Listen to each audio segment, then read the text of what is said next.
ரிஷப ராசியில் பிறந்தவங்களுக்கு இந்த குரு அதிசாரம் எவ்வாறு இருக்க போகுது? கால சக்கரத்தின் 2வது ராசி தான் இந்த ரிஷப ராசி, சுக்கிரனுடைய ராசி. உங்கள் ராசிக்கு அதிபதி சுக்கிர பகவான்.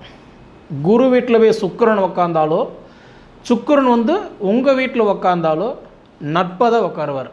அதனால் நட்புக்குடைய ராசி தான் இந்த ரிஷப ராசி குரு பகவானுக்கு. அப்படி இருக்கக்கூடியது காலச்சக்கரத்தின் 2வது ராசி ரிஷப ராசியாக இருந்தாலும், இப்போ ஒரு ஆண் ஜாதகமாக இருந்தீங்க அப்படின்னா குருவை அடிப்படையாக பலன்களை சொல்லுவாங்க. ஒரு பெண் ஜாதகமாக இருந்தீங்க அப்படின்னா சுக்கிரன் அடிப்படையாக வச்சு பலன்கள் சொல்லுவாங்க. அப்படி இருக்கக்கூடிய இந்த குரு சுக்கிரன் இந்த காலகட்டத்தில் பார்த்தீங்க அப்படின்னா ஒரு நட்புக்குடைய கிரகமாக இருக்கிறதுனால உங்கள் ராசிக்கு, அதாவதுன்றது 2வது இடத்துல இருந்து வந்த குரு பகவான், ஏன்னா உங்களுக்கு 2ஆம் இடம் சொல்கிறது தனஸ்தானம், குடும்பஸ்தானம், கல்விஸ்தானம், அதுபோக வாக்குஸ்தானத்தில் இருந்து வந்த குரு பகவான் இப்போ உங்களுக்கு தைரியஸ்தானத்தில் போய் உட்காந்துருக்கிறார். தைரியஸ்தானம் அப்படின்றது பொதுவாகவே ஒரு மனிதனுக்கு தைரியம்தான் எல்லாமே.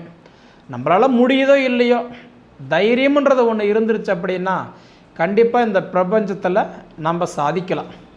அப்போ உங்களுக்கு இந்த 26 நாள் உங்களுக்கு தைரிய குருவாக இருக்கிறதுனால முதல்ல பார்த்தீங்க அப்படின்னா வெளிநாடு போகக்கூடிய யோகம். ரொம்ப நாளாக பார்த்தீங்க அப்படின்னா வெளிநாடு போகணும், அதுக்குண்டான வேலைகளெல்லாம் எடுத்து தடையாகி நடக்காமல் கஷ்டப்பட்டு உக்காந்துட்டு இருக்கக்கூடிய ரிஷபராசிக்காரங்களுக்கு வெளிநாடு யோகம் கண்டிப்பாக நல்லா இருக்குது. அதனால் வெளிநாடு யோகம் போகிறவங்களுக்கு, முயற்சி பண்ணுறவங்களுக்கு இந்த அக்டோபர் 17லிருந்து நவம்பர் 11 வரைக்கும் நீங்கள் முயற்சி பண்ணுங்கள். அயல்நாட்டு யோகம் உங்களுக்கு உண்டு. அதுபோக இந்த கலைத்துறை, விளையாட்டுத்துறை, அரசியல், இந்த குருவாக இருந்து மற்றவங்களுக்கு ஒரு விஷயத்தை கற்றுக் கொடுக்குறீங்க பார்த்தீங்க இல்லையா, அந்த மாதிரி குருவாக இருக்கிறவங்களுக்கெல்லாம் இந்த டைம் உங்களுக்கு நல்ல ஒரு வளர்ச்சி கொடுக்க போகிறார். கிட்டத்தட்ட பேங்க் பிரச்சனை, டாக்குமெண்ட் பிரச்சனை, அலுவலக பிரச்சனை, இது எல்லாமே சரியாகக்கூடிய ஒரு காலம் இந்த தைரிய குரு. பொதுவாக உங்கள் ராசிக்கு 2ஆம் இடத்துல இருக்கிற குரு 3ஆம் இடத்துக்கு போய் உங்களுக்கு தைரிய குருவாக வந்ததுனால நிறைய பேருக்கெல்லாம் இந்த வீடு கட்டணும், மண் வாங்கணும், மனம் வாங்கணும், இடம் பிரச்சனை தீரணும், கணவன் மனைவி எல்லாம் உக்காந்து யோசித்து ஒரு காரியம் பண்ணலாமா வேண்டாமா முயற்சி எடுத்து தடையான ரிஷபராசிக்காரங்களுக்கெல்லாம் இந்த டைம் உங்களுக்கு கண்டிப்பாக ஓரளவுக்கு கை கொடுக்கும். சரிங்களா? இது தைரிய குருவாக இருக்கக்கூடிய காலகட்டம். நிச்சயமாகவே உங்களுடைய வாழ்வாதாரம் நல்ல ஒரு வளர்ச்சி நீங்கள் பார்க்கலாம். சரிங்களா?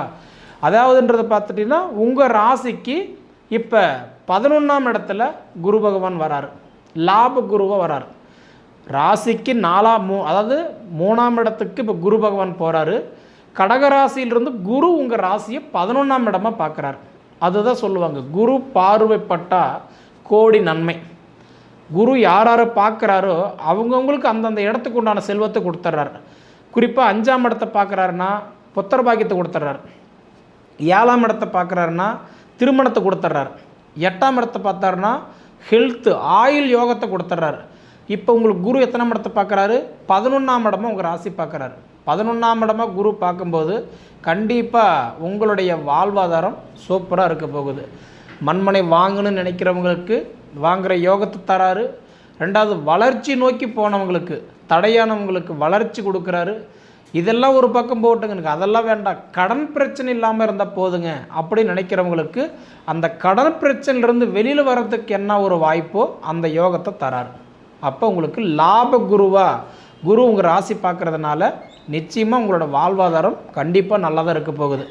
இந்த குரு அதிசாரம் பார்த்தா உங்களுக்கு முக்கியமாக சொல்லக்கூடிய யோகம் என்னென்னா வெளிநாடு யோகம், வெளிநாட்டு யோகம், வெளிநாட்டு பிரயாணம். இது 2மே உங்களுக்கு சக்ஸஸ் தான். அதாவது இந்த இடம் மாற்றம் நினைக்கிறவங்களுக்கு இடம் மாற்றத்தை உங்களுக்கு லாபகரமாக தான் முடிய போகுது. அதுபோக சொத்து, இடம் மண்மனை சார்ந்த விஷயங்கள், இது எல்லாமே ஓரளவுக்கு உங்களுக்கு சக்ஸஸ் ஆகும். இது போக தொழில் ரீதியாக இருக்கக்கூடிய பிரச்சனை எல்லாமே உங்களுக்கு ஓரளவுக்கு இங்கே கட்டுப்பாட்டுக்குள்ளார வந்துடும். அதாவதுன்றது உழைப்புக்கு தகுந்த உயர்வு இல்லாமல், வயசுக்கு தகுந்த வளர்ச்சி இல்லாமல் போராடிட்டு இருக்கக்கூடிய ரிஷபராசிக்காரங்களுக்கெல்லாம் இது நல்லாவே இருக்கும். ஆல்ரெடி குரு பகவான் வேறு உங்கள் ராசிக்கு 3ஆம் இடமாக பார்க்குறாரு. உங்கள் ராசிக்கு இப்போ 11ஆம் இடத்துல குரு இருக்கிறார். அது ஒரு விஷயம் உங்களுக்கு பரவாயில்லை. இப்படியாப்பட்ட ஒரு காலகட்டங்கள் அப்படியே மாற்றம். குரு உங்கள் ராசிக்கு 3ல் இருந்து குரு உங்கள் ராசி 11ஆம் இடமாக பார்க்குறாரு. சனி பகவான் அப்படி இல்லை. சனி உங்கள் ராசியை 3ஆம் இடமாக பார்த்து, அதாவதுன்றது உங்கள் ராசிக்கு 11ஆம் இடத்துல சனி வரார். இந்த மாதிரி ஒரு காலகட்டமெல்லாம் பார்த்தீங்க அப்படின்னா நிச்சயமாக உங்களுக்கு தொழில் நல்லா தான் இருக்கும், உங்களுடைய வளர்ச்சி நல்லா தான் இருக்கும். அது போக அதாவதுன்றது எதையும் சாப்பிட்டா நம்ம பித்தம் தெளியுமோ அப்படின்னு நினச்ச ரிஷபராசிக்காரங்க, யார் பார்த்தாலும் ரிஷபராசி நல்லா இருக்குன்னு சொல்கிறீங்க, ஆனால் எனக்கு ஒன்றும் நல்லது நடக்கலைங்களே அப்படின்னு சொல்லக்கூடிய ரிஷபராசிக்காரங்களுக்கு நான் ஒன்று சொல்லிக்கிறேன். உங்களுடைய திசா புத்தி முதல்ல நல்லா இருக்கா, உங்கள் ஜாதகத்தில் அது பாருங்கள். கிரக நிலைகள் பாருங்கள். இப்போ குரு பார்த்தீங்கன்னா எங்கே உட்காந்துருக்கிறாருன்னா, அதாவது மிதுன ராசி, குருவுடைய வாரிசு தான் புதன். அப்போ மிதுன ராசிக்கும் கன்னி ராசிக்கும் இந்த 2 வீட்டுக்கும் அதிபதி இருக்கிறாரு பார்த்தீங்களா, புதன் பகவான்.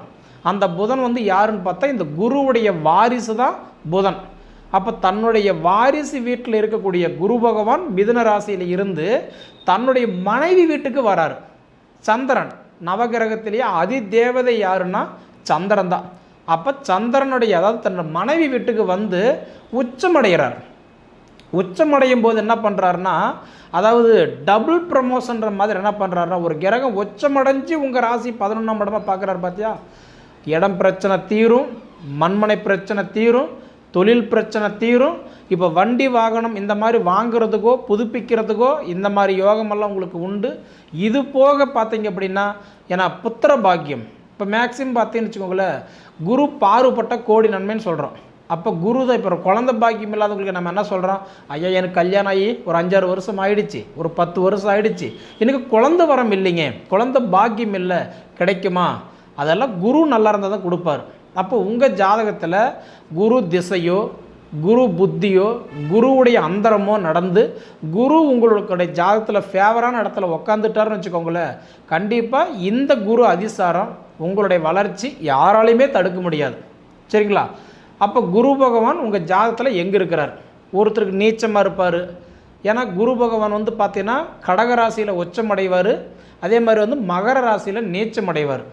அப்போ பார்த்தீங்கன்னா நீச்சமடைஞ்ச கடகராசிக்காரங்க, அதாவது உச்சமடைஞ்ச கடகராசிக்காரங்களுக்கும் அதாவது நீச்சமடைஞ்ச மகர ராசிக்காரங்களுக்கு ஒரே மாதிரி நடக்குமா? நடக்காது. அப்போ குரு எந்த இடத்துல உக்காராரோ அவர் அங்கே இருந்து எந்த ஸ்தானத்தில் நம்மளை பார்க்குறாரோ அதுக்கு தகுந்த பலன்கள் தான் கண்டிப்பாக கொடுப்பார்.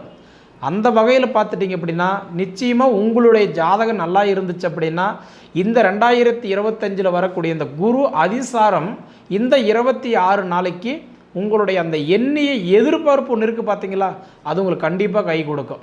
அதனால் என்ன அப்படின்னா உங்கள் ஜாதகம் முதல்ல உங்களுக்கு நல்லா இருக்கா, திசா புத்தி காலங்கள் நல்லா இருக்கா, இது 2 முதல்ல மட்டும் பார்த்துக்கோங்க. நிச்சயமாக ரிஷபராசிக்காரங்களுக்கு நீங்கள் இப்போ வாழ்கிற இடத்துக்கு வந்துட்டீங்க.